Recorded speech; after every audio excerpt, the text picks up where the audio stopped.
A'udzubillahi minasyaitonirrajim. Bismillahirrahmanirrahim. Robbi a'udzubika min hamazati sayatin wa a'udzubika robbi ayahdurun. Robbi shrahli sadri wa yassirli amri wahlul 'uqdatam min lisani yafqahu qawli.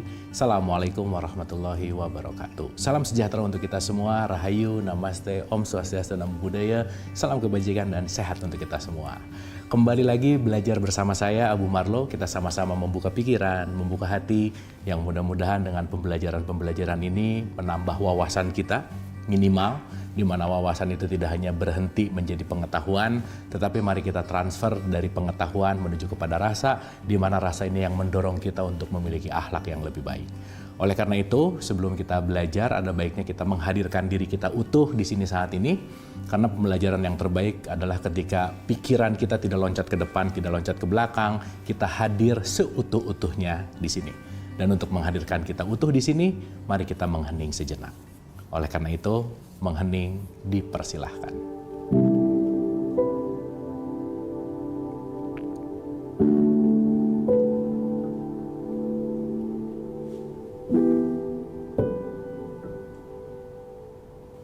Selesai, terima kasih. Mudah-mudahan kita sudah hadir utuh di sini saat ini dan siap untuk sama-sama belajar. Tidak bosan mengingatkan bahwa saya bicara bukan mau menceramahi, bukan mau mentausiahi, bukan mau mengajari, apalagi bukan berarti saya lebih pintar, lebih tahu, paling benar, tidak sama sekali. Tetapi ini hanyalah berbagi pendapat, berbagi pengalaman yang mudah-mudahan isinya ada sesuatu yang bisa bermanfaat untuk kita semua. Oleh karena itu, kita sama-sama murid, mari kita sama-sama belajar. Kita mulai menyadari dan mudah-mudahan ini tidak hanya jadi tahu gitu, tentang bagaimana kehadiran kita ke sini semuanya sudah didesain dengan sangat baik oleh Allah. Allah menciptakan semua ini sebagai panggung sandiwara, katakanlah. Kita ini adalah aktor dan aktrisnya yang sudah punya perannya masing-masing. Maka selalu diulang-ulang, jangan banyak curi casting orang lain. Karena setiap kita punya perannya masing-masing. Jangan terlalu banyak judgement ke sana. Telunjuknya jangan ke sana terus gitu. Mudah-mudahan dengan seringnya kita belajar seperti ini, merubah dari asalnya ke sana jadi ke sini gitu. Karena kesadaran itu adanya di dalam. Tidak lupa dan tidak bosan mengingatkan juga untuk saya dan untuk kita semua, manusia hanya punya masalah dengan egonya selesai. Karena kita nggak pernah punya masalah apapun dengan siapapun kecuali dengan egonya. Dan ingat, ego itu nggak pernah ada di luar, tetapi selalu ada di dalam diri kita. Maka apapun dalam hidup kalau ada masalah, jangan cari jalan keluar, tapi masuk ke dalam. In 5, 4, 3, 2, selamat datang di Letting Go 16. Kita udah 16 kali pertemuan dan mudah-mudahan 1-15 bahasan-bahasannya bisa teman-teman nikmati, bahasan-bahasannya bisa dipelajari dan yang paling penting diaplikasikan, itu yang paling penting karena ya ketika pengetahuan itu ada, transformasi menjadi pengalaman kan outputnya juga jadi perilaku gitu ya. Jadi terima kasih teman-teman, saya selalu mengucapkan terima kasih yang selalu semangat belajar, keren banget, pokoknya kalian semangat belajarnya dahsyat, jadi kayaknya perlu tepuk tangan dulu buat semuanya. Thank you, terima kasih. Oke, sebelum mulai, ada yang nanya tadi tentang mind blowing, jadi mind blowing baru cetakan baru nih, jadi mungkin udah berapa ribu gitu ya, ini baru keluar lagi 300 pieces. Mind blowing itu buku pengalaman saya sama adik saya, jadi gini. Saya belajar kan, teman-teman tahu ya, saya research gitu. Adik saya juga belajar gitu. Nah menariknya di titik start, katakanlah saya belajar ke kanan, adik saya belajar ke kiri gitu. Jadi selama pembelajaran ini kita jarang ngobrol, jarang diskusi, ya pokoknya belajar aja. Nah setelah beberapa tahun saya belajar, adik saya namanya Dennis by the way. Ternyata begitu kita ngobrol, agak lebih detail, lah kenapa nyampainya di titik yang sama gitu ceritanya. Padahal saya belajarnya lewat sini gitu. Adik saya lewat sini gitu. Nah itu menarik sih. Makanya karena menarik, kita ngobrol, akhirnya kita menemukan banyak hal gitu ya. Jadi tukar pikiran, jadi ya saya selalu menjadikan siapapun guru gitu ya. Termasuk adik saya juga guru saya juga gitu. Jadi saya banyak belajar sama dia gitu. Nah kita saling belajar, nah saling belajarnya itu dibukuin. Nama bukunya adalah Mind Blowing gitu. Jadi itu pencarian saya dan pencarian adik saya yang berbeda jalur, tapi ujungnya ternyata sama gitu teman-teman. Itu sih poinnya. gitu. Jadi teman-teman yang kira-kira pengen tahu isinya apa, ya boleh tuh. Ya, boleh.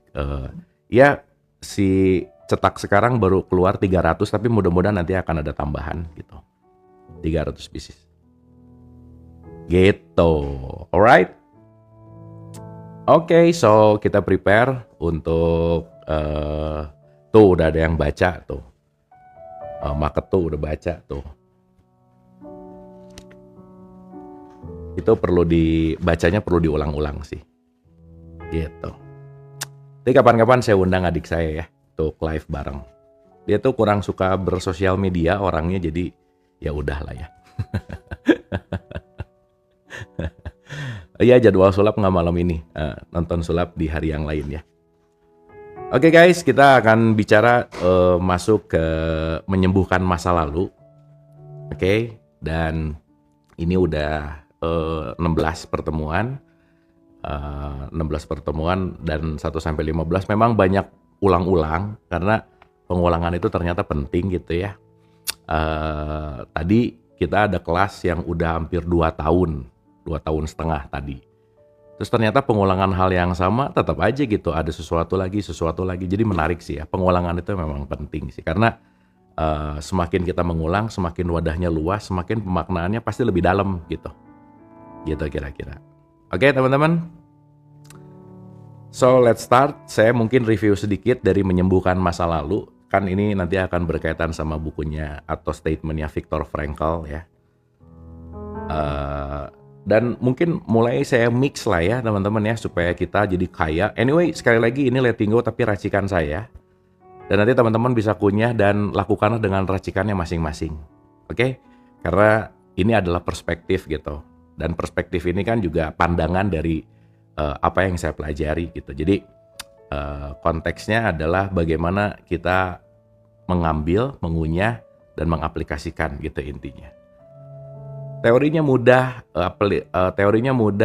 tapi prakteknya susah sekali. Iya, apalagi nggak tahu teori gitu, itu juga lebih susah sih gitu. Jadi at least kalau tahu teorinya bisa dipraktekin gitu. Tapi ya mudah-mudahan kan balik lagi ya. Konteks kita kan selalu di latihan by the way teman-teman. Oke, so kita akan mulai halaman 70, menyembuhkan masa lalu. Ya, ini udah sih, tapi saya mundur 1, 2, 3, 4, mundur 4 paragraf supaya pemanasan gitu kira-kira. Ready teman-teman? Semangat ya. Semangatnya nih.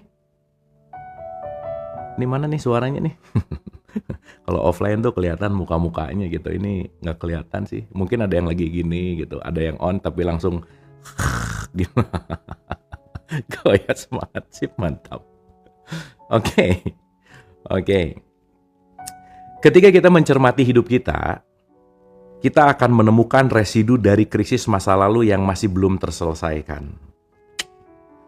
Pikiran dan perasaan tentang peristiwa-peristiwa di masa lalu cenderung mewarnai persepsi kita. Ingat ya teman-teman ya, ada aku, persepsi, dan ini realitas gitu. Jadi persepsi itu kadang-kadang jadi kacamata yang menutupi realitas gitu kira-kira. Ya makanya banyak orang yang menolak realitas karena dia punya persepsi gitu. Jadi persepsi itu hijab lah gitu ya. Hijab tuh artinya tembok gitu ya, pemisah gitu, yang menutupi, yang meliputi gitu kira-kira. Pikiran dan perasaan tentang peristiwa-peristiwa di masa lalu cenderung mewarnai persepsi kita, dan kita mencatat hal itu melumpuhkan diri kita di bidang-bidang kehidupan tertentu. Pada titik itu, sungguh bijak untuk bertanya pada diri sendiri, apakah layak mempertahankan ini semua? Nah, layak nggak ya saya nggak maafin terus misalnya? Ya, layak nggak ya saya terus benci gitu? Padahal semakin membenci, semakin yang paling rugi diri sendiri gitu. Persepsi itu sudut pandang. Ya, ini ada angka 6. Dari situ kelihatannya 9, dari saya 6 gitu. Nanti kalau di situ ngelihat 6, di sini ngelihat 9 ataupun sebaliknya, bisa berantem orang. Kenapa? Karena kita ngelihatnya dari sudut pandang yang beda gitu. Makanya coba melihat dari sudut pandang yang lain. Itu namanya empati. menempatkan kita di posisi orang itu gitu. Itu penting. Kalau aku jadi dia gimana ya? Nah gitu. Nah ini kan itu cepat banget kelewat gitu. Udah langsung judge, benci aja gitu. Gitu, makanya ketika kita nggak bertukar posisi gitu, jadi nggak bijaksana gitulah kira-kira. Oke? Sekarang kita memiliki beberapa mekanisme yang bisa digunakan untuk menangani residu-residu ini. Perasaan-perasaan negatif akibat krisis masa lalu bisa diselidiki dan dilepaskan agar penyembuhan terjadi. Ini membawa kita ke teknik penyembuhan emosional lain yang menjadi kuat begitu peristiwa besar berlalu. Yaitu menempatkan peristiwa krisis di masa lalu dalam konteks yang berbeda untuk melihatnya dari perspektif yang berbeda, memeluknya dalam paradigma yang berbeda dengan signifikansi dan makna yang berbeda. Nah, jadi teman-teman ini dengerin baik-baik ya. Untuk menjadi kita yang baru, kita perlu jadi orang lain, dalam tanda petik, diri kita yang lama harus ditinggalin. Tapi orang lainnya bukan yang di luar, bukan. Aku yang baru gitu. The new self, the newborn. Makanya kelahiran itu tuh berulang-ulang ya. Kita tuh perlu terlahir kembali. Lahir lagi, lahir lagi gitu. Yang nanti lama-lama, aku mulai sadar bahwa aku udah gak kayak aku yang kemarin gitu misalnya. Dan nanti itu akan berpengaruh ke sekeliling, sekitar gitu. Gitu ya. Kebanyakan orang menghabiskan hidup mereka dengan menyesali masa lalu dan takut pada masa depan. Jadi banyak orang yang masa depannya udah ditentukan sekarang karena terprediksi masa depannya karena udah dibikin sekarang dengan pilihan yang sama, pemikiran yang sama, dan hasilnya sama gitu. Gitu. Ya, nah, jadi emang ya itu tadi gitu. Kita tuh memprediksi masa depan kita. Dengan apa? Pemikirannya sama. Jadi ya udah pasti hasilnya juga nggak jauh beda gitu kira-kira. Nah terus habis gitu pengennya hasilnya berbeda. Berharap hasilnya berbeda. Berdoa hasilnya berbeda. Tapi kitanya nggak mau berubah gitu. Ya, nah jadi kebanyakan orang menghabiskan hidup mereka dengan menyesali masa lalu dan takut pada masa depan. Oleh karena itu mereka tak mampu mengalami kesukacitaan di masa sekarang. Jadi banyak orang yang nggak bisa menikmati saat ini karena dirinya terpenjara di masa lalu. Bahkan di depannya pantai yang indah, dia akan menderita karena pemikirannya ada di 5 tahun yang lalu gitu. Ya. Nah, saya mau kaitin dulu sama satu statement yang keren banget dari buku Placebo-nya Joe Dispenza tuh gini teman-teman. Jadi dia bikin alur bagus banget. Bagus banget.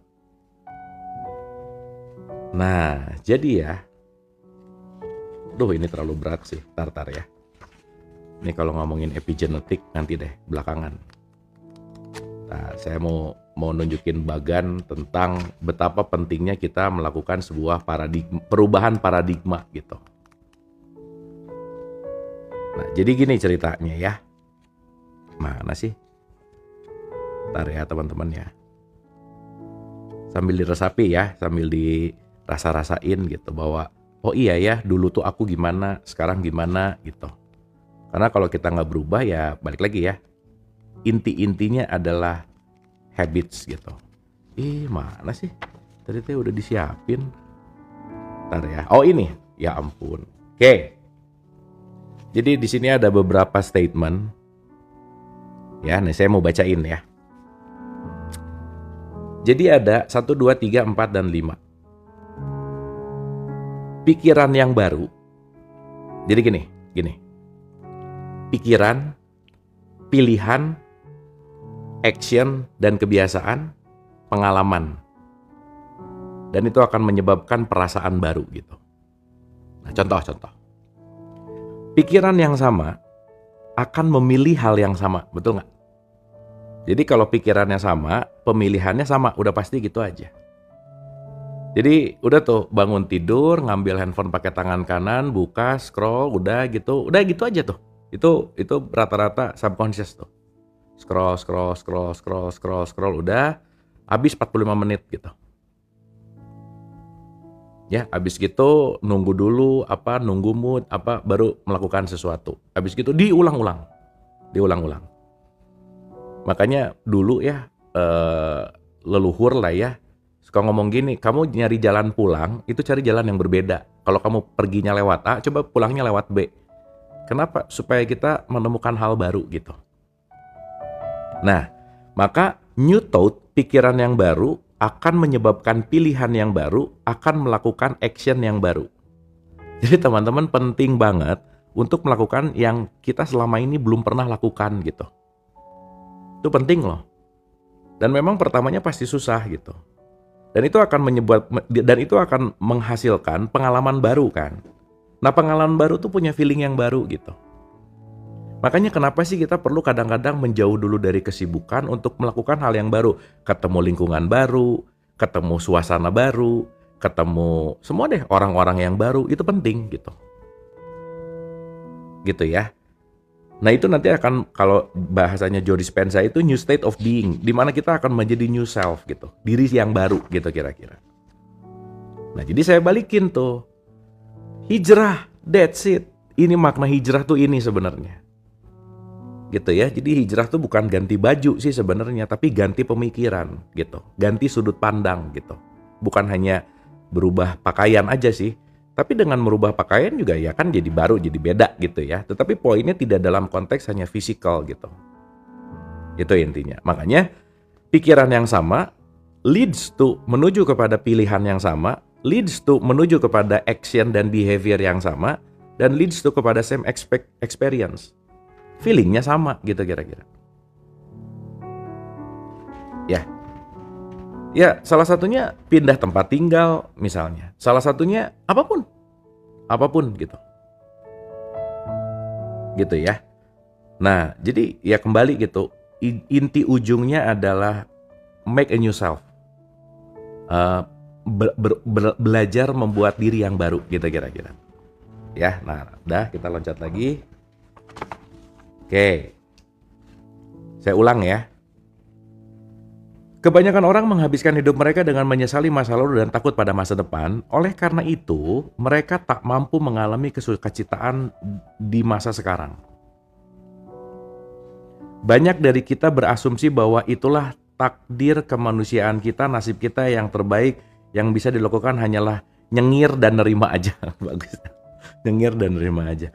Para filosof kadang-kadang menarik suatu melalui pendekatan negativistik dan pesimistis, lalu mengembangkan filsafat nihilisme.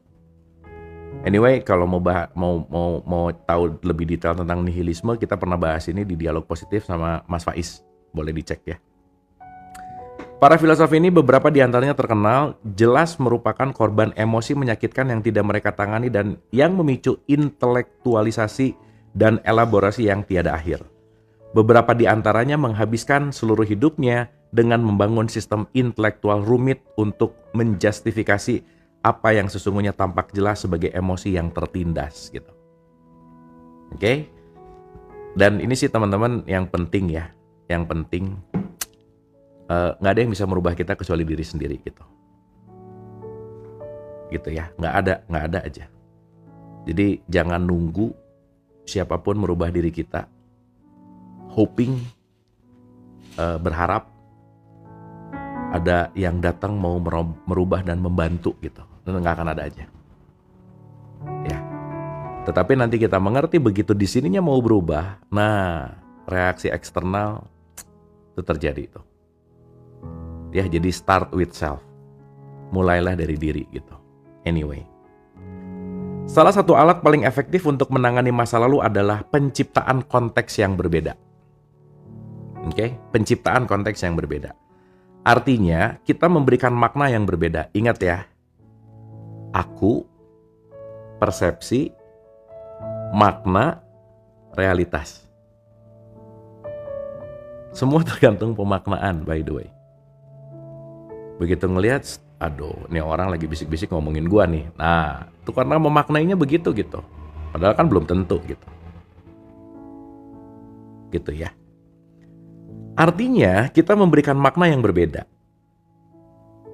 Kita mengambil sikap yang berbeda tentang kesulitan atau trauma masa lalu dan kita mengakui dan menerima berkah tersembunyi di dalamnya. Ini keren banget sih.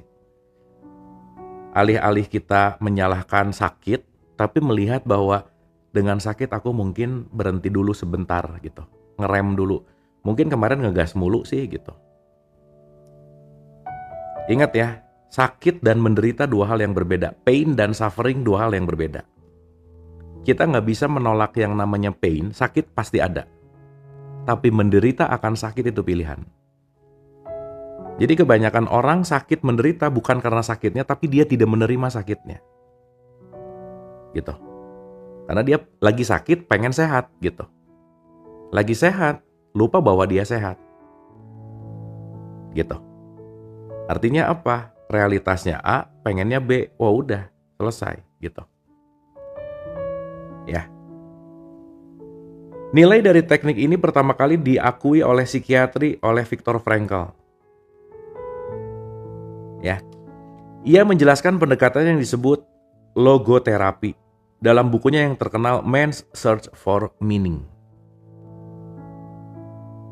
Pengalaman pribadi dan klinisnya menunjukkan bahwa peristiwa emosional dan kejadian traumatis akan berubah drastis dan tersembuhkan jika kita mampu menarik makna darinya. Teman-teman bisa bedain mana pain, mana suffering nggak? Pain itu sakit, suffering itu menderita. Contoh ya, jatuh, luka, ya sakit, nggak mungkin nggak sakit. Tapi kalau udah sakit terus menderita, dia terus, aduh gara-gara ini jadi itu, terus gitu, jadi nyalahin gara-gara tangga disalahin, tuh ini semua disalahin gitu. Yang menyebabkan ini dan lain-lain dan seterusnya lah gitu kira-kira. Nah itu menderita namanya. Suffering gitu ya. Nah jadi sakit dan menderita dua hal yang berbeda by the way. Nah teman-teman suara saya oke? Masih bisa didengar oke kah? Check 1 check 1 check 2 check 3. Oh oke, sip, thank you. Oke, terima kasih. Frankl menceritakan pengalamannya sendiri di kamp-kamp konsentrasi Nazi, di mana ia melihat penderitaan fisik dan psikisnya sebagai kesempatan untuk meraih kemenangan batin.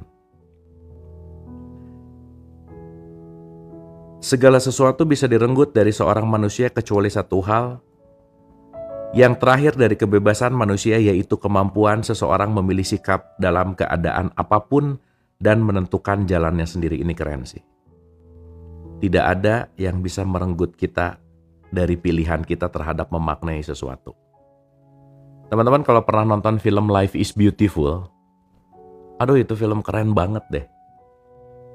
Di mana seorang bapak ya, yang kepada anaknya tuh selalu memberikan meaning-meaning yang good view gitu.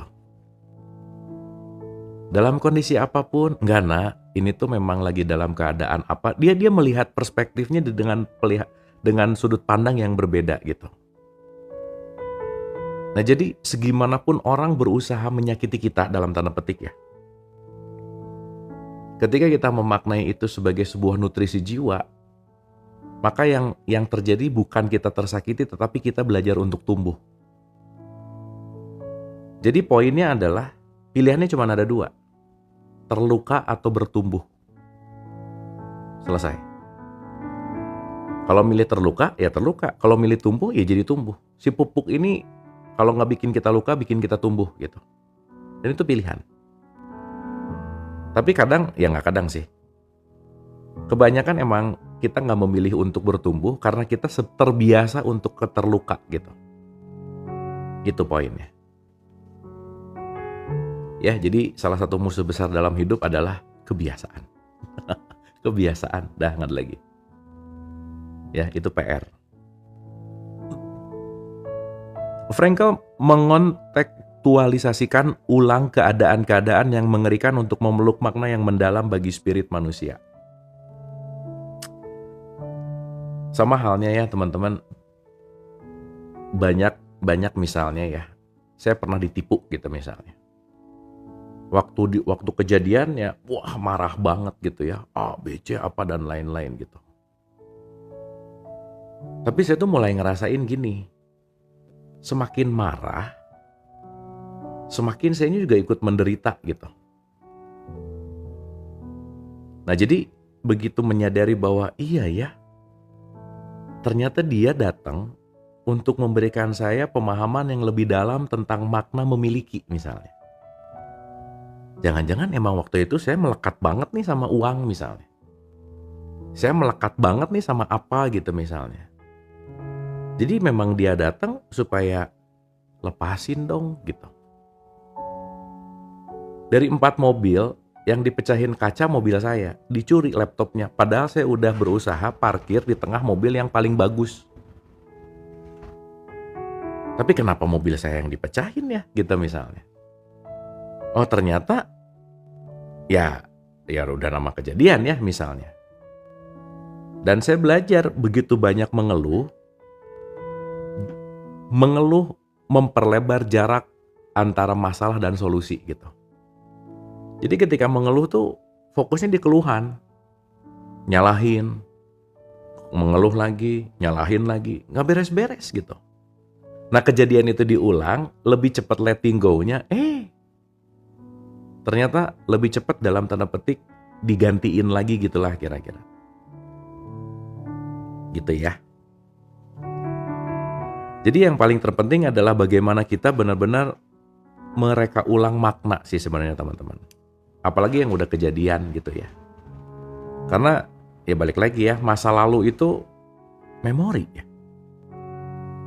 Dan kalau sekarang masa lalu dipusingin terus gitu bahasanya, ya kapan kita mau move on gitu. Dan kita gak pernah terjebak oleh apapun, oleh siapapun kecuali oleh masa lalu gitu. Itu sih. Nah jadi bener sih bahwa the biggest enemy itu diri gitu. Diri itu termasuk apa? Ya masa lalu. Makanya kenapa letting go? To accept dan letting go. To accept dan letting go gitu. Ya kalau gak pernah berhenti, that's life anyway. Ya hidup itu selesai. Itu gitu. Hidup adalah itu gitu. Gitu ya. Jadi kalau sekarang banyak yang nyari jawaban kemana-mana, tapi memang ya perlu melalui itu juga sih. Dia jauh mencari jawaban ke A, jauh ke B, jauh ke C, jauh ke D. Ternyata dari dulu jawabannya udah ada di sini gitu. Makanya, jangan-jangan gerbang yang paling sulit untuk dibuka adalah gerbang untuk menyayangi dirimu sendiri. Wah itu PR sih. Padahal siapa yang bareng sama diri kita setiap saat kan diri sendiri gitu. Tapi menariknya gak sadar bahwa yang akan selalu setia kapanpun dan dimanapun ya cuman ini by the way. Tapi justru yang paling susah untuk disayangi, coba paradoks gak? Itu unik sih. Gitu. Duh menarik sih ya teman-teman. Sadari deh. Terlalu banyak komplain kita lagi saya aja ya. Terlalu banyak komplain saya terhadap diri saya gitu. Aduh aku tuh gini, kamu tuh, wah udah aja. Jadi kalau mau ngomongin kasihan ya, ini tuh kasihan gitu, dikomplainin mulu gitu. Dikasih racun terus gitu. Tapi yang unik, dia terus bertahan gitu. Dan dia pelan-pelan ngasih sinyal. Aku ada batasannya nih, kalau kamu ngasih racun terus nanti sakit loh. Dikasih pusing, dikasih GERD, dikasih gak enak. Aduh gimana ya, ini gak sadar-sadar nih yang makainya gitu. Ditambah lagi, nah udah begitu paralyzed, sakit. Nah dia udah gak bisa apa-apa gitu. Itu kan sinyal untuk dia untuk recovery sebetulnya gitu. Gitu loh. Jadi gak ada lah teman-teman. Tidak pernah ada siapapun yang bisa menyayangi diri kita kecuali diri sendiri. Pertanyaannya, kalau kita gak menyayangi diri, siapa lagi? Pasangan, kecewa pasti. Anak, kecewa. Orang tua, kecewa pasti. Tetangga, bestie, teman dekat. Udah deh. Kenapa? Karena semua orang akan selalu melakukan apa yang dia inginkan, bukan apa yang aku inginkan. Period.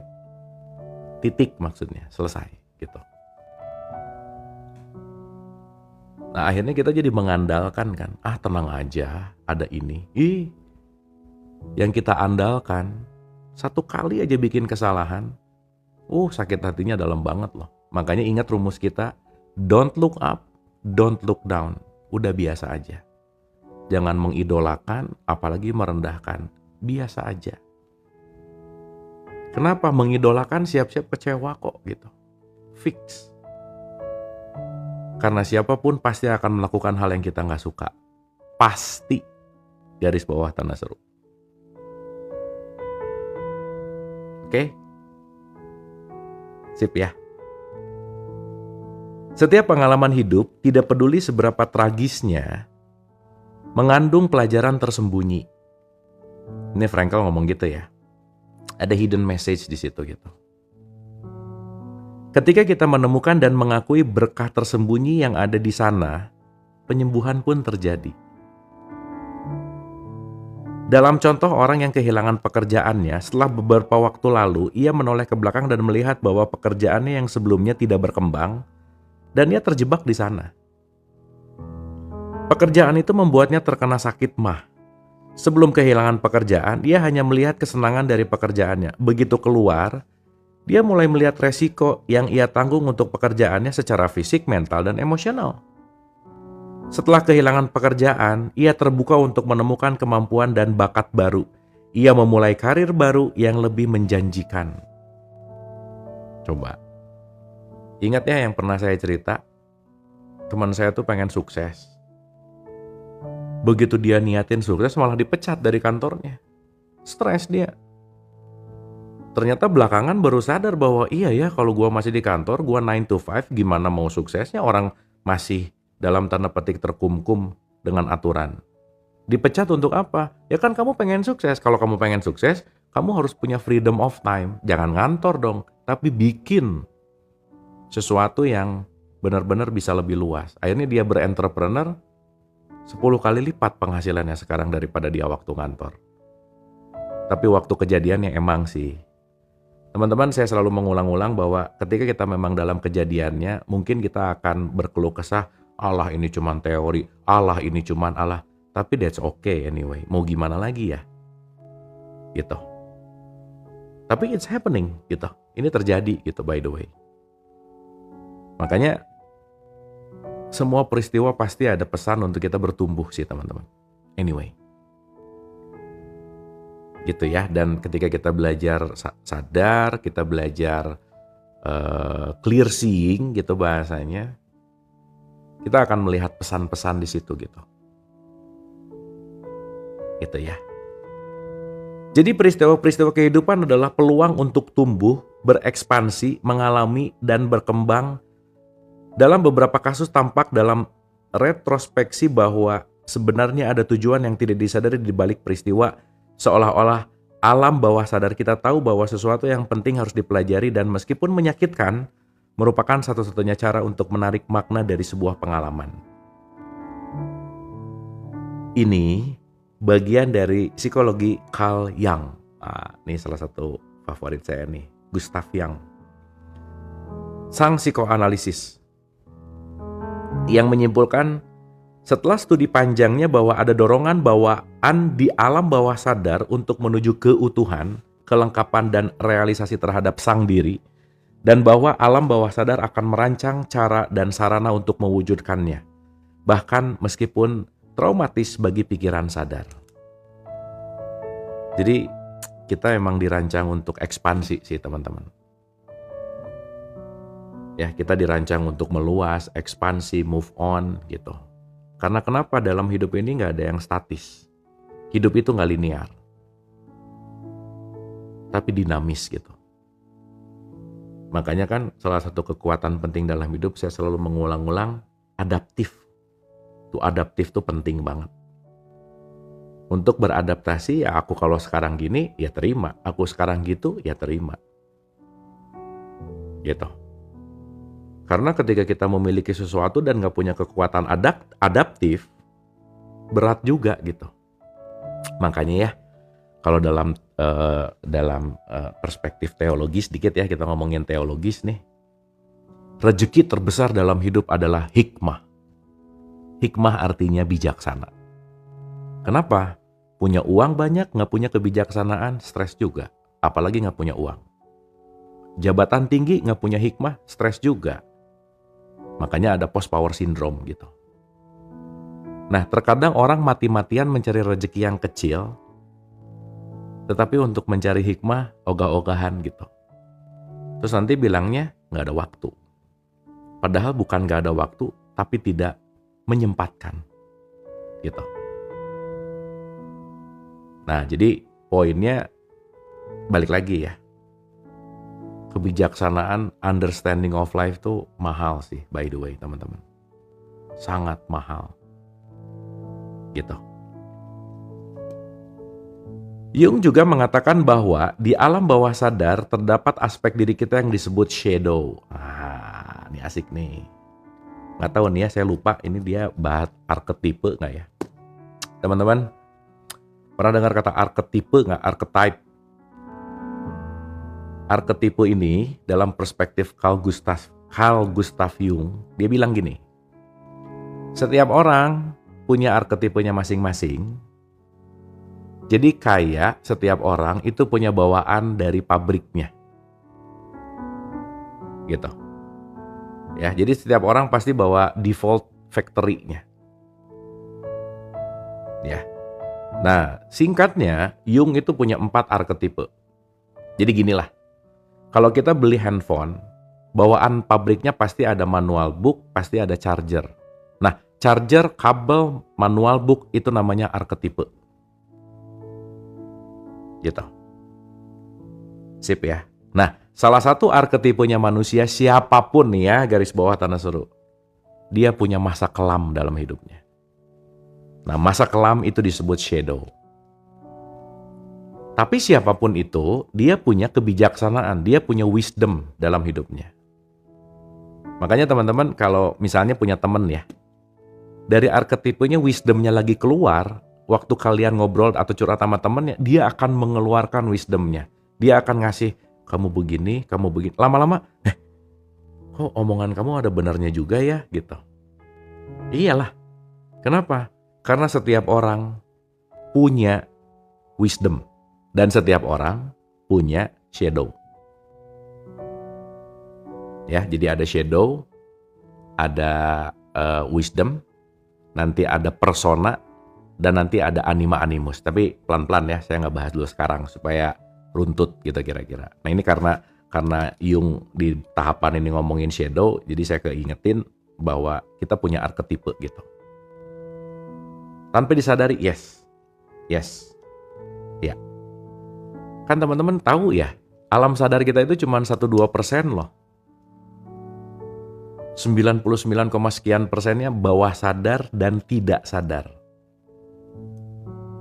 Gitu. Ya, jadi kita tuh banyak nggak tahu tentang diri kita gitu. Kita tuh masih banyak nih di dalam diri kita yang kita nggak tahu gitu. Makanya kenapa penting banget untuk digging gitu ya, menggali untuk mengetahui self gitu. Makanya yang sering saya cerita sih. Kalau kita terlalu fokus kepada faktor dunia luar, kita akan kekurangan waktu untuk mengenal diri. Bahkan ya teman-teman, masih banyak diri kita yang belum kita kenal. Nanti kerasa deh. Begitu kejadian, kita bereaksi, aku baru kenal diriku yang ini nih. Aku baru kenal diriku yang ini ternyata. Oh ternyata aku ada ininya juga, gitu loh teman-teman. Jadi begitu ada sesuatu, itu tuh potensinya cuma satu untuk mengenali ada sisi aku yang belum aku ketahui sebelumnya. Gitu. Ya. Oke ya, itu penting banget tuh. Dan kita semua kalau kayak kulit bawang tuh dibuka lapisan satu, ada lagi. Lapisan berikutnya, ada lagi. Lapisan berikutnya, ada lagi. Lapisan berikutnya, ada lagi. Nggak beres-beres aja. Gitu. Ya, nah jadi itulah kenapa kita jangan lelah untuk belajar, karena banyak yang harus dikupas gitu. Nah, kupasan-kupasan yang terbaik biasanya datang dari penderitaan. Itulah kenapa kita perlu faktor eksternal untuk mengupas diri kita gitu. Gitu teman-teman. Makanya begitu kita ngupas satu, ngupas dua, semakin dalam, kalau ngupas bawang, kupasannya habis, yang tertinggal hanya air mata. Gitu. Baru kerasa tuh. Oh itu ternyata. Berarti setiap itu air mata dalam tanda petik keluar, ada kupasan baru. Bagaimana kita mulai memahami gitu kira-kira. Mulai menyadari gitu bahwa banyak aku di dalam aku gitu. Anyway. Oke. Bayangan tersebut adalah semua pikiran, perasaan, dan konsep yang tertahan tentang diri kita dan kita enggan menghadapinya. Tuh banyak ya yang nggak mau dihadapi gitu. Kabur dari realitas, kabur dari masalah gitu. Kabur tuh nggak menyelesaikan ya, sekali lagi. Dah itu si PR lah. Dah. Semakin kita mengurangi habits kabur dari masalah, semakin kita mulai bisa mengenali diri dan kupasan-kupasannya semakin kebuka gitu. Ya. Satu manfaat dari sebuah krisis adalah krisis tersebut sering membuat kita terbiasa dengan bayangan kita. Jadi namanya juga bayangan, mau kemanapun ngikutin teman-teman. Kita nggak mungkin bisa kabur dari bayangan diri sendiri. Kita bisa kabur dari siapapun, pasangan, anak, orang tua, teman. Gimana caranya kita kabur dari bayangan sendiri? Betul nggak? Dan satu hal sih, hanya kegelapan yang membuat bayangan tidak terlihat, by the way. So itulah kenapa kegelapan itu perlu. Ya, makanya ada kata-kata zulmatin ilan nur, dari gelap menuju cahaya. Karena hanya dalam kegelapan, teman-teman kalau ruangan gelap kan gak mungkin lari-lari ya. Kan takut kejeduk pasti. Dan ketika kegelapan datang itu untuk ngebuat kita slowing down sebentar. Begitu gelap, langkah jadi lebih pelan, lebih hati-hati, lebih mindful. Betul gak? Kenapa? Karena gak bisa cepet-cepet, orang gak kelihatan apa-apa. Gitu. Sip ya. Dan dalam kegelapan, setitik cahaya akan sangat bermanfaat gitu. Kita tuh ya, aduh, suka lupa nikmat cahaya gitu. Saking banyaknya, berkelimpahannya, sampai kita ngelihat apapun gak sadar bahwa yang kita lihat sebetulnya cahaya gitu. Saking nyaman dengan perabotannya, lupa bahwa perabotan ini semua ada di ruangan. Ruangannya dicuekin. Cahayanya dicuekin. Nafasnya dicuekin. Padahal segala pengen dan semua pengennya mau, gak punya nafas, tetap aja gak jadi apa-apa. Betul gak? Itu menarik sih. Dan semuanya ketika kita bisa bersyukur dengan sangat indah ketika gelap. Baru tuh. Begitu. Ya ampun, ini nih. Yang kemarin santai-santai aja nafas, sekarang dikasih sedikit. Ya waktu COVID ya, kan banyak tuh. Mulai, iya. Dan kalau ngomongin nafas ya teman-teman. Entah deh. Gimana ya bahasanya ya? Ya mudah-mudahan tepat ya waktunya saya ngomong gini. Ibadah yang semua orang bisa melakukan dalam kondisi apapun itu namanya bernapas. Dan mungkin lupa ketika bernapas bagian dari ibadah sih sebetulnya. Anyway. Ya tolong dimaknai kata-kata itu gitu. Oke, nanti kita bahas lebih dalam. Bayangan tersebut adalah semua pikiran, perasaan, dan konsep yang tertahan tentang diri kita dan kita enggan menghadapinya. Satu manfaat dari sebuah krisis adalah krisis tersebut sering membuat kita terbiasa dengan bayangan kita. Krisis membuat kita menjadi lebih manusiawi dan lebih utuh untuk menyadari apa yang kita punyai sebagai manusia. Tuh kan bener ya? Ini keren sih.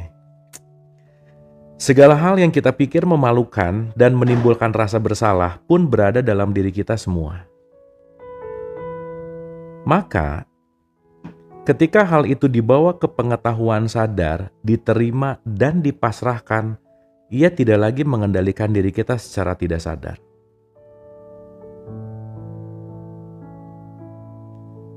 Segera setelah bayangan itu dikenali dan diterima, ia kehilangan kekuatannya. That's it. Ini keren nih. Yang diperlukan hanyalah pengakuan bahwa kita memiliki impuls, pikiran, dan perasaan terlarang tertentu. Sekarang segala hal itu bisa ditangani. Jadi poinnya diterima ya ujung-ujungnya. Aku tuh kan sebagai, masa aku sebagai begini? Nah mulai. Aku tuh kan lulusan ini, masa lulusan ini harus, nah mulai gitu. Ya. Jadi hati-hati sama shadow teman-teman. Ingat ya, ingat aja. Gak akan bisa kabur dari shadow aja. Ingat gak waktu saya cerita tentang alienated soul teman-teman? Mau dimanapun, orang yang alienated soul gak betah aja. Even dia gak betah di tubuhnya sendiri gitu. Mau pergi kemana, gak betah. Jauh kemana, gak betah. Jadi dimanapun neraka gitu kira-kira. Dan itu nanti membuktikan bahwa neraka dan surga tuh sebetulnya bukan tempatnya gitu. Ini kita berandai-andai aja ya. Nih kita semua masuk surga, terus di surga banyak bete, tetap aja nggak happy, betul nggak? Padahal mau apel ada, mau kan gitu ya dongeng-dongengnya mau apa. Tapi waktu di dalamnya tetap nggak happy. Ya bukan itu dong poinnya. Tapi even di neraka nih ceritanya. Meskipun panas apa, tapi acceptance, that's nice. Makanya kan Rabi'ah al-Adawiyah nih ya teman-teman. Di satu cerita ketika dia bawa ember siang-siang dan bawa obor siang-siang, ditanya, Rabi'ah mau kemana? Aku mau mengguyur neraka supaya apinya padam dan aku mau membakar surga. Supaya orang-orang tidak beribadah kepada Tuhan, kepada Allah, karena takut dari neraka dan menginginkan surga. Karena kalau ada keinginan itu, mereka lagi menuhankan keinginannya. Gitu. Jadi jangan lupa bawa surga jinjing kemana-mana gitu. Ya. Semuanya di sini gitu. Bukan placement, bukan letak geografis gitu.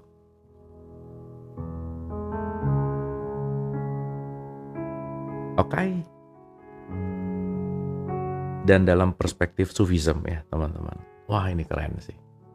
Kita belok ke Sufi sedikit aja. Super duper keren. Ada satu poin nih teman-teman. This is very deep lah ya. Deep banget.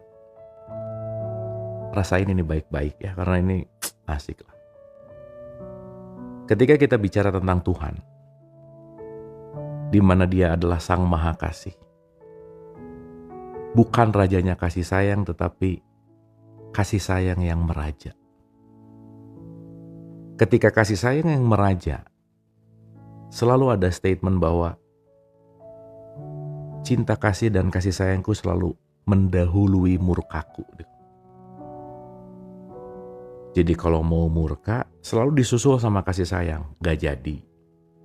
Mau murka, disusul lagi sama kasih sayang, gak jadi. Dan dia terus menunggu kita sampai kita mau berbalik dengan kesadaran kepada dia. Apa maknanya? ketika kasih sayangnya selalu mendahului murkanya, satu hal yang paling sulit dalam hidup ini adalah masuk neraka. Gimana kita mau masuk neraka orang Tuhan yang maha kasih sayang? Gitu. Ya. Coba ditelah kata-kata itu. Makanya Rabiah al-Adawiyah tadi melakukan itu gitu. Gitu. Dan kita tahu bahwa neraka itu bukan untuk menyiksa, by the way. Tidak ada penyiksaan dalam hidup. Tidak ada hukuman, yang ada hukum. Tapi api pembakaran bukan untuk menghukum, tetapi untuk mematangkan. Karena dalam konteks tertentu kita perlu dimatangkan. Untuk apa? Ya dibakar itu dimatangkan gitu. Dan pematangan itu jalannya banyak gak enaknya gitu. Ketika kita dimatangkan oleh pengalaman teman-teman sorry ya. Gak pernah ada sejarah cerita orang yang tercerahkan di jalur sukacita tuh gak ada. Semua dimatangkan oleh masalah besar gitu. Anyway.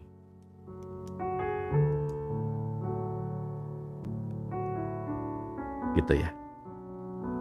Jadi banyak loh yang saya tanya misalnya. Percaya gak sama Tuhan? Jawabannya, percaya dong. Tapi mungkin pertanyaan yang lebih dalam, seberapa percaya sih? Seberapa percaya sih? Gitu. Itu sih poinnya. Nah, begitu ditanya seberapa percaya mulai nih. Iya ya, jangan-jangan gak percaya-percaya amat gitu.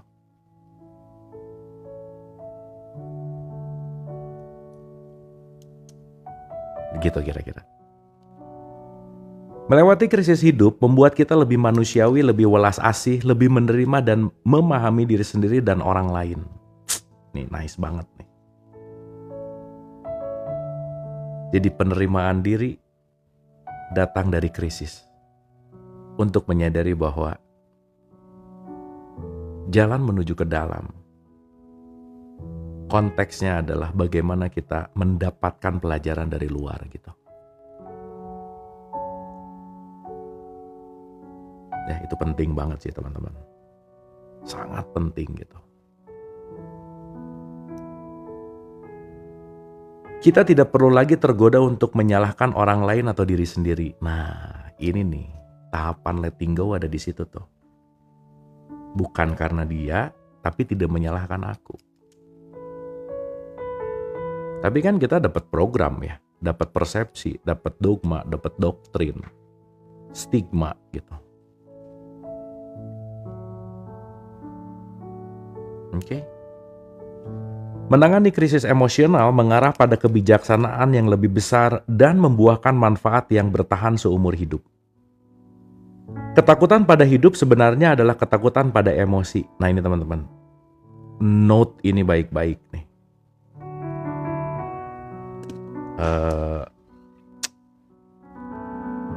Beberapa minggu saya ketemu sama orang yang nggak tahu hidup buat apa sih gitu. Jadi dia bangun dengan ketakutan akan hidup gitu. Dan dia menyalahkan semuanya dia salahin. Salah ini, salah itu, salah ini, salah ini, salah semuanya gitu.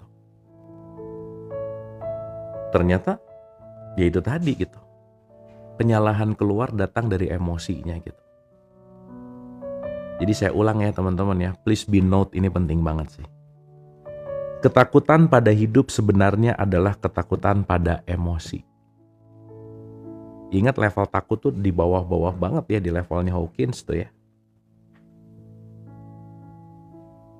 Anyway, abis ini teman-teman, kita akan bahas detail by detail dari level frekuensinya Hawkins ya. Oh itu asik lah. Benar, D-Force, bukan D-Force itu bukan ya. Tapi di kelas Force frekuensinya bawah lagi. Nah, jadi ingat nih. Ingat. Kalau di Hawkins itu kan ada force and power ya teman-teman. buat nambah pengayaan nih, supaya kita agak luas. Tapi di placebo, itu ada dua. Namanya elevated emotion sama limited emotion. Ada dua tuh. Ya, nih kira-kira gambarnya gini nih. Jadi kalau elevated itu, dia level atas dan limited itu di bawah gitu. Ya, nanti kita ceritain detail, tapi saya mau sedikit teman-teman supaya tahu mana level ketika kita survival, mana level ketika kita kreatif. Cuman ada dua aja. Ingat ya, kita tuh 95% nggak kreatif aja keseharian. Makanya teman-teman be kreatif. Ya, be kreatif. Nah, survival emotion itu disebut selfish. Tapi creative emotion itu disebut self-love atau self-love lah boleh. Jadi waktu kita mengeluarkan kreativitas kita tuh lagi menyayangi diri sebenarnya. Saya nanya, teman-teman jawab ya. Jawab baik-baik ya. Coba rasain, terus jawab ya. Siap ya? Teman-teman merasa nggak dirinya kreatif? Iya atau nggak? Coba dijawab. Ngerasa nggak sih aku tuh orangnya kreatif gitu? Ngerasa nggak? Coba dijawab iya atau nggak.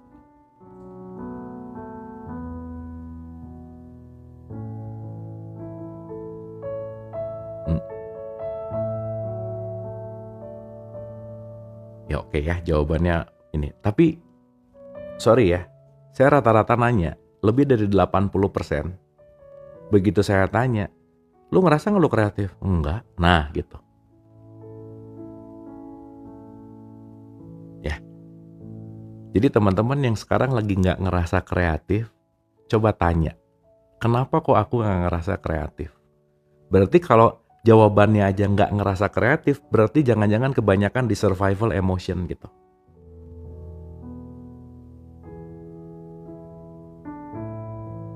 Gitu. Sip ya. Nah, salah satu survival emotion itu entah itu ada depression, ada sadness, ada competition, judgment, anxiety, worry, insecure, dan seterusnya. Itu level-level rendah lah. Tetapi kunci utama dari creative emotion itu namanya gratitude, bersyukur, love and joy gitu. Nah makanya kalau kita main-main di level bawah, kita ada di survival mode terus gitu. Ingat ya, waktu survival mode, urusan kita cuma ada dua, fight or flight, selesai. Kalau nggak ngelawan, kabur. Kalau nggak berantem, kabur, selesai. Dan ketika kita kalau nggak berantem kabur, berarti tubuh kita lagi nggak dalam keadaan repair and growth, lagi tidak mengalami yang namanya perbaikan. Udah tuh, selesai. Lama-lama psikosomatis, lama-lama masuk ke keluar hormon-hormon yang quote and quote chemicalnya nggak oke, timbul tuh penyakit fisik. Gitu. Ya makanya penting banget untuk mengenali si bawang-bawang diri lah kita kira-kira. Karena survival emotion primarily from the stress hormones tuh menurut si Joe Dispenza. Ini menarik sih. Ya nanti kita bicara analytical mind dan seterusnya. Tapi ini sudut pandang yang lain ya. Ya intinya ternyata mirip-mirip sih. Oke guys. Nah, melewati krisis hidup membuat kita lebih manusiawi, lebih welas asih, lebih menerima dan memahami diri sendiri dan orang lain. Ketakutan pada hidup sebenarnya adalah ketakutan pada emosi. Bukan fakta-fakta yang kita takuti, melainkan perasaan kita terhadap fakta-fakta itu. Bukan faktanya, tapi persepsi kita terhadap fakta. Bukan realitasnya, tapi pemaknaan kita terhadap realitas. Ingat ya, semua di luar diri kita netral. Yang tidak netral adalah pemaknaan kita terhadap apapun itu gitu. Jadi mulai belajar begitu ada sesuatu, hold, netral nih, wait. Kenapa kok aku? Nah mulai tuh. Kenapa ya aku punya persepsi ini ya? Nah gitu.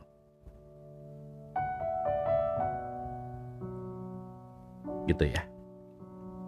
Nah, jadi poinnya adalah Bukan fakta-fakta yang kita takuti, melainkan perasaan kita terhadap fakta-fakta itu. Begitu kita menguasai perasaan kita, ketakutan kita terhadap hidup berkurang. Ini keren. Nih ya. Begitu kita menguasai perasaan kita, ketakutan kita terhadap hidup berkurang. Kita merasakan kepercayaan diri yang lebih besar dan kita bersedia mengambil resiko yang lebih besar karena kita sekarang merasa bahwa kita mampu menangani konsekuensi emosional apapun itu. Jadi kata kuncinya, bagaimana kita menguasai emosi dan perasaan. Ingat ya, ada fakta dan ada perasaan tentang fakta.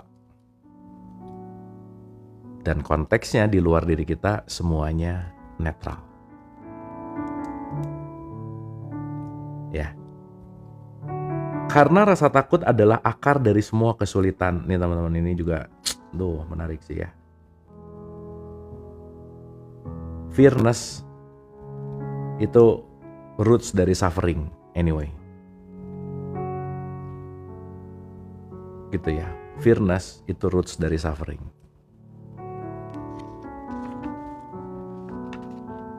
Penguasaan atas rasa takut berarti pembukaan seluruh jalan pengalaman yang sebelumnya kita hindari. Jadi nomor 1 teman-teman, coba diregulasi ketakutannya. Aku tuh takut apa sih gitu? Apa sih yang aku takutin gitu? Ingat ya cerita perasaan dasar ya teman-teman. Ketika orang mau beli Lamborghini, mau beli Porsche gitu, ternyata bukan butuh itu. Tapi dia butuh diakui gitu. Karena takut kalau nggak pakai mobil itu, dia nggak dihormati gitu. Ya. Dengan demikian, lelaki yang berhasil menangani krisis kehilangan pekerjaan itu tak akan pernah lagi mengalami ketakutan yang sama. Ya udah ngelewatin tuh. Begitu kehilangan pekerjaan, dia lewatin, oke sekarang. Dan dia gak akan khawatir lagi kehilangan, kenapa? Udah pernah ngalamin, tahu kok, letting go aja udah. Kenapa? Fasenya udah dilewatin. Dan ketika itu berulang, it's fine. Dan di situ kita belajar untuk detachment. Dan ketika detachment, kekuatan dan kepedean kita naik gitu kira-kira. Ya, jadi ketakutan itu yang akan sangat menutup realitas gitu. Karena belum apa-apa takutin. Nah, padahal kan realitasnya nggak gitu. Jadi saya punya rumus sih, namanya ya udah gitu. Ya udah. Tapi ya udahnya ya udah pakai kesadaran ya kan beda ya. Ya udah di level putus asa sama ya udah di level menerima beda. Beda ngomongnya juga, ya udah. Nah, itu kan pasti di bawah. Tapi ya udah. Nah, gitu. Dari nadanya juga beda lah gitu kira-kira. Ya. Benar, ntar juga lewat. Gitu kira-kira. Ya, oke ya. Karena itu, ia akan lebih kreatif pada pekerjaan berikutnya. Jadi kalau udah nggak ada takut, anyway, Persib menang. Aduh lah, iya. Coba info-info gimana nih? Mau? Ini gara-gara Persib jadi ada distraksi. Yang penting MU juara FA dah gitu. Ini gimana beda-beda? Yang satu 3-0, yang satu 2-0, yang satu 1-0, gimana sih? Wah, kayaknya beda merek TV deh. Dan kalau mungkin menang hari ini, coba besok lihat tayangan ulangnya, takut-takut besoknya jadi kalah ya, hati-hati.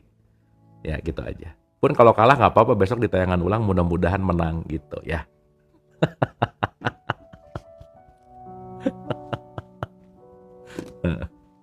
Oke. Ulangi ya. Beda server kayaknya. Oke. Dengan demikian, lelaki yang berhasil menangani krisis kehilangan pekerjaan itu tak akan pernah lagi mengalami ketakutan yang sama. Karena itu ia akan lebih kreatif pada pekerjaan berikutnya, bersedia mengambil resiko yang diperlukan untuk menjadikannya sukses. Ia mulai melihat betapa rasa takutnya kehilangan pekerjaan telah membatasi kinerjanya di masa lalu. Membuatnya takut dan was-was dan membuat penghargaan pada dirinya menurun karena harus menjadi badut dan menjilat atasan-atasannya. Duh, ternyata selama ini ya saya cuman mau nyenengin atasan-atasan saya deh gitu. Saya mengorbankan semuanya, yang penting atasan saya oke, semua oke, dan jalannya oke, dan dia berputar-putar di ilusi dan drama gitu misalnya. Ini kasusnya si cerita ini ya teman-teman. Iya sih. Wah dahsyat sih. Saya jadi ingat gini teman-teman. Dulu ya, waktu pertama kali live pertama kali di TV. Jadi ternyata teman-teman ngomong di depan ribuan orang live sama ngomong di depan satu kamera itu bebannya beda banget. Karena ya di ribuan orang ya udah, tapi di satu kamera, satu lensa kamera mewakili jutaan orang yang nonton di TV gitu. Nah jadi dulu waktu pertama kali saya mau live tuh di The Master ya, tuh mindsetnya gini. Wah udah ya namanya juga first experience ya. Nah itu sih pentingnya kita belajar berlatih gitu. Jadi live pertama kita tuh, nah teman-teman The Master tuh tegang banget gitu. Nah pertama kali lo tampil di TV live lagi gitu. Kan kalau taping kan enak ya, cut beres udah. Live loh. Ini live nih, ini juga live sih. Ya sama aja sih. Nah cuman yang relate yang pengen saya ceritain dari pengalaman saya adalah begitu mulainya was-was mau jadi kacau balau aja. Makanya episode 1 waktu The Master rata-rata ngaco semuanya. Kenapa? Agak-agak takut gitu. Wah udah tuh deg-degan. Kebayang gak studio yang dingin banget? Itu kerasa gerah, coba kebayang gak? Tapi ya itu tuh penyesuaian gitu ya. Kaku lah, apalah gitu dan lain-lain. Nah jadi itu salah satu pengalaman gitu ya, bahwa was-was creativity itu tidak membuat kita all out gitu. Karena yang dipikirin nanti gimana, dan ini sih penyakit saya waktu itu adalah takut gagal, takut jelek, takut gak berhasil. Itu perfeksionis banget lah. Jadi baru sadar bahwa perfeksionisme membunuhmu. Mending gak terlalu perfect tapi beres daripada nunggu perfect tapi gak beres-beres gitulah kira-kira. Tuh waktu itu saya rumusnya gitu. Jadi ya anyway ya, tuh pengalaman di broadcasting gitu ya. Tapi menarik loh teman-teman. Begitu latihan, dinikmati gitu kan. Mulai ambience, makanya saya punya kebiasaan kalau mau ngisi di tempat tertentu, pasti saya datang lebih awal. Kenapa? Karena saya menyatu dulu sama ambience-nya, sama orang-orangnya. Wah ini ada ya, maaf ya, kadang-kadang ada guru public speaking suka ngomong gini. Kamu kalau lagi di depan panggung, anggap aja kamu lagi ngomong sama monyet. Ya kasihan tuh ya, masa dianggap monyet gitu. Tuh saya rada nggak setuju sih. Biarin aja gitu, anggap aja saya lagi ngomong sama monyet. Ya anyway kita juga sama monyet cuman beda 1% lah, udahlah ya, biasa aja gitu. Ya kalian kurang 1%, saya kurang 1% jadi monyet gitu intinya. Nah cuman apa yang saya pengen ceritain dari konteks yang namanya was-was. Was-was ketakutan benar-benar akan membuat new idea sama creativity drop gitu teman-teman. Gitu. Jadi teman-teman yang tadi ngejawab nggak kreatif, coba tanya, kenapa aku nggak kreatif? Ya ingat jangan gini, aku emang ditakdirkan nggak kreatif, bukan nggak mau latihan aja itu ya gitu. Jangan-jangan beban emosionalnya tinggi gitu, survival mode mulu gitu, jadi nggak kreatif gitu intinya. Anyway, nah jadi potensi tanpa sebuah latihan dia hanya akan berhenti jadi potensi aja sih gitu. Tapi tidak bermanfaat, tidak berguna gitu. Ayo potensi kita tuh banyak loh teman-teman. Dan mungkin ya Banyak banget yang belum kita ketahui loh. Saya baru nyadar punya potensi nulis ketika saya melawan ketakutan untuk nulis, by the way. Buku pertama saya, itu benar-benar saya menantang diri, teman-teman. Saya tuh dulu paling takut nulis.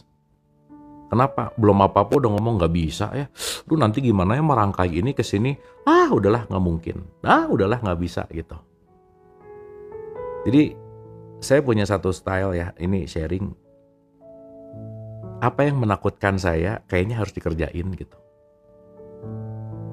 Jadi jangan-jangan yang kita takutin emang harus dikerjain. Kenapa? Karena jangan-jangan di situ pintu pembuka untuk menemukan diri yang baru gitu. Ya dulu juga waktu awal TikTokan ya, males tuh gara-gara harus bikin lagi baru, ini apa dan lain-lain gitu. Banyak sih di sini gitu. Kalau waktu itu nggak dilampaui, kita nggak ketemu, bener nggak? Dan kemarin di chapter Tangsel, teman-teman, begitu opening, tuh terenyuh banget gitu ya. Saya jadi nginget flashback gitu. Waktu awal-awal belajar ini, mau nyari temen untuk ngobrol kayak gini, itu susah banget gitu. Saya kemarin bisik-bisik sama Bang Dame, Bang aneh ya, aneh. Ini 85 orang hadir gitu ya, yang dia ada yang dari Garut lah, ada yang dari macam-macam lah pokoknya, yang benar-benar ngebela-belain untuk mau belajar gitulah kira-kira. Dan ya saya bilang gitu bahwa kebayang nggak kalau waktu di tahun ketiga nyerah, momen kemarin nggak akan kejadian gitu. Gitu kira-kira. Nah jadi ya by the way ya, ini sedikit-sedikit pengalaman dan cerita gitu yang temukanlah ketakutanmu, kerjain. Boleh jadi.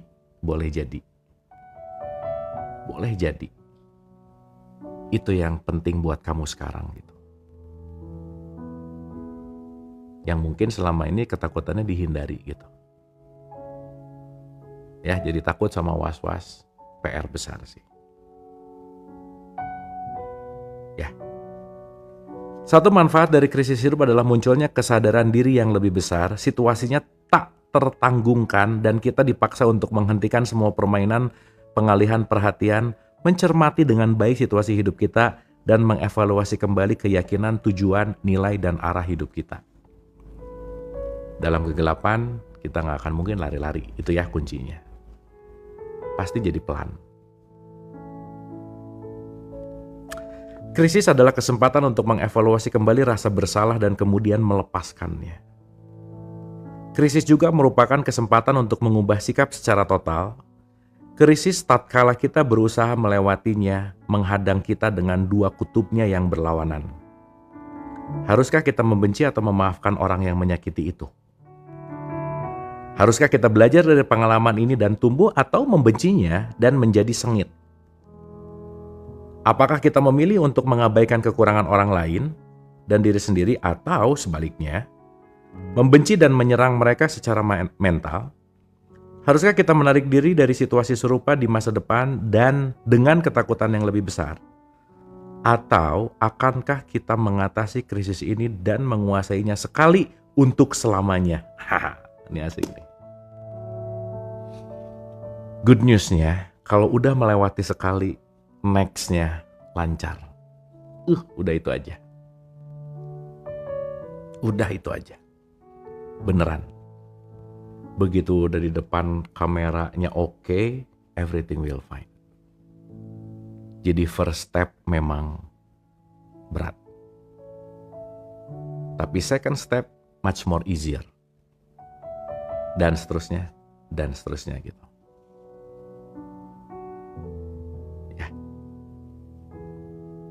Jadi ayo mulai. Why wait? Kenapa harus nunggu lagi gitu? Ya. Apakah yang akan kita pilih harapan atau keputusan?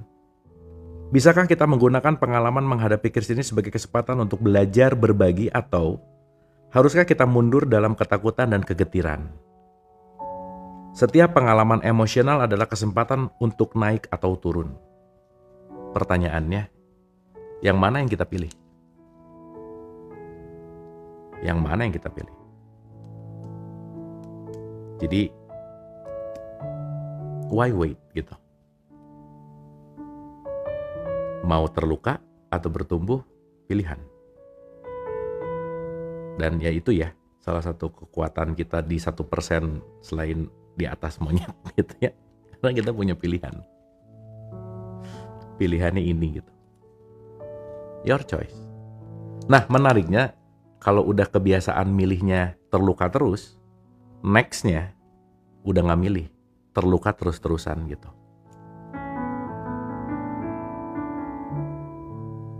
Oke guys, ini masih oke nih.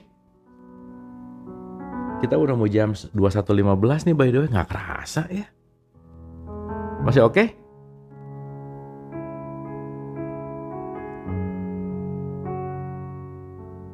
Oke, kita lanjut overtime ya. Overtime. Kalau bahasanya Kohen ini lembur. Anyway, Kohen, thank you udah hadir ya. Thank you. Teman-teman boleh follow juga tuh Mideren Kohen. Senin, Rebo 19.30 dia ngasih pembelajaran juga di live. Anyway.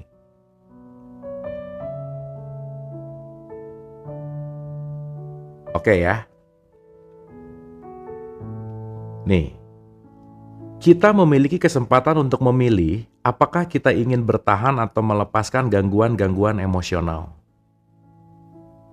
Kita bisa melihat resiko yang kita hadapi jika mempertahankan gangguan-gangguan emosional itu. Apakah kita ingin mengganggunya? Apakah kita sudi menerima perasaan-perasaan itu? Kita bisa melihat sejumlah manfaat jika kita melepaskannya. Pilihan yang kita buat akan menentukan masa depan kita. Masa depan seperti apa yang kita inginkan? Akankah kita memilih untuk pulih atau akankah kita menjadi orang yang terus terluka? That's your choice. Ya. Jadi mulai nih. Oke. Satu yang jelas, nggak ada yang bisa nolong kita, itu satu. Si remote controlnya ambil gitu. Dah. Yang mencet, pulih, luka, aku gitu. Ya. Dan mudah-mudahan teman-teman ngerasa nggak kita belajar bareng gini, baca bareng, kita ini kita lagi nge-build energi loh. Kita bareng belajar, ada kerasa gitu nggak sih kita lagi bareng-bareng belajar, kayak kita punya temen gitu. Kita punya temen untuk fighting di battle ini gitu. Ngerasa gitu nggak? Ya kan? Dan kita mulai menyadari bahwa setiap orang punya perangnya sendiri, punya field perangnya sendiri, nggak usah usil gitu. Dan kita nggak pernah tahu peperangan apa yang dia lalui sebelumnya sampai dia begitu sekarang.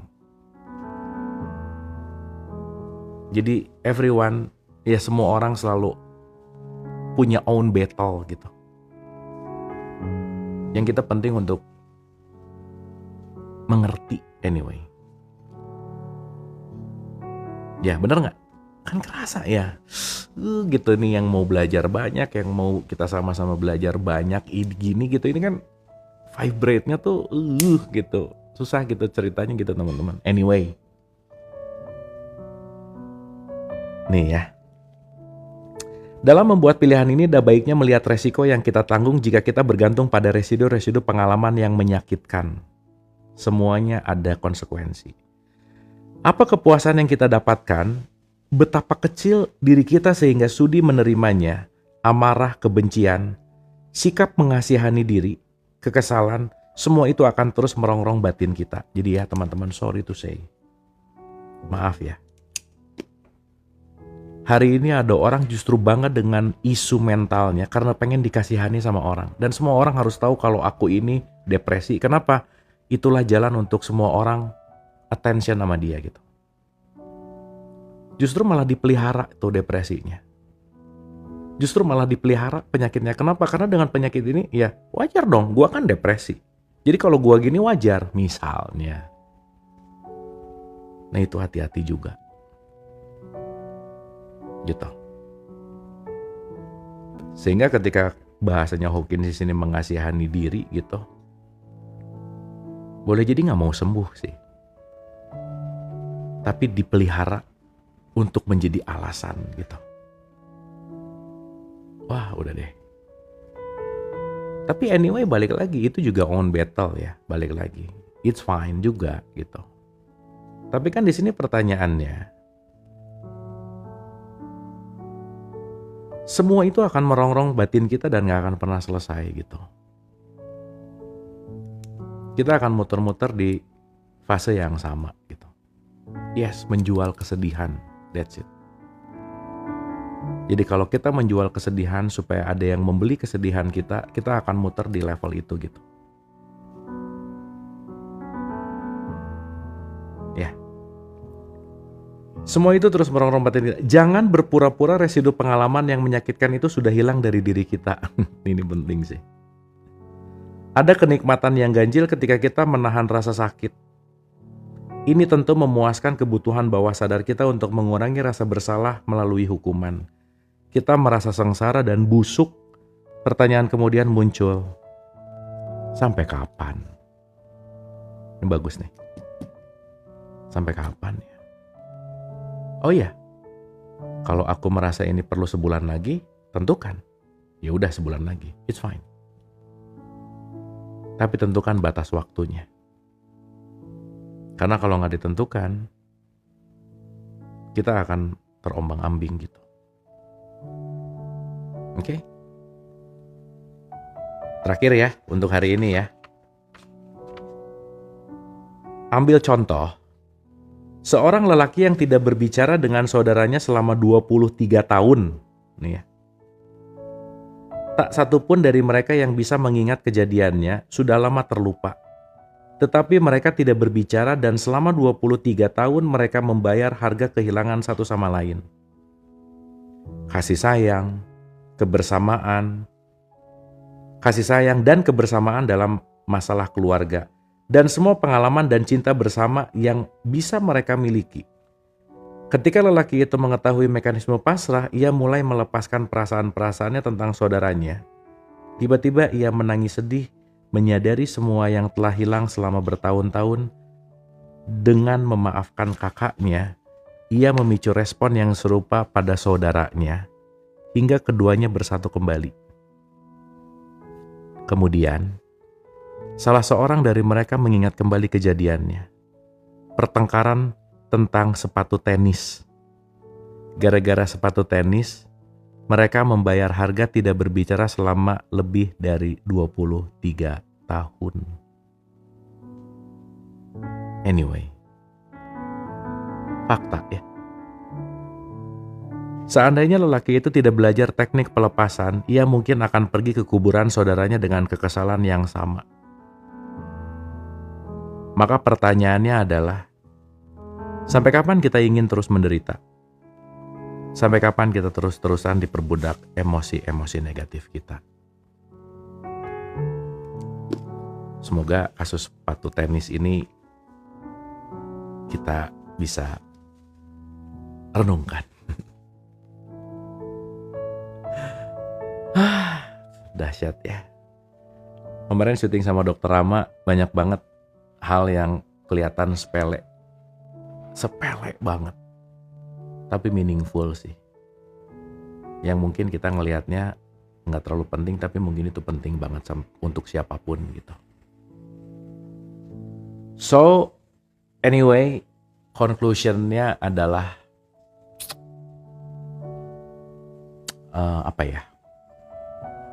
regulasi ketakutan, latihan. Dan yang paling penting, jangan nunggu lebih lama lagi untuk melangkah ke langkah yang pertama. Karena langkah pertama emang paling berat sih. Tapi konsistensi juga gak kalah berat ya. Tapi at least ketika yang pertama udah terlewati, kita akan punya kepercayaan diri. Dan kita akan punya skill yang baru. So anyway teman-teman, saya selalu mengulang-ulang bahwa terlalu banyak yang belum kita sadari dan kita kenali di dalam diri kita. Maka dengan mengurangi kita usil sama orang lain, menilai orang lain, kepo sama orang lain, mungkin sedikit waktu mengurangi itu akan memperbesar waktu untuk mengenali diri. So, my life is my making. Terima kasih. Love you all. Terima kasih, semoga bermanfaat. Wabillahi taufiq wal hidayah. Assalamualaikum warahmatullahi wabarakatuh.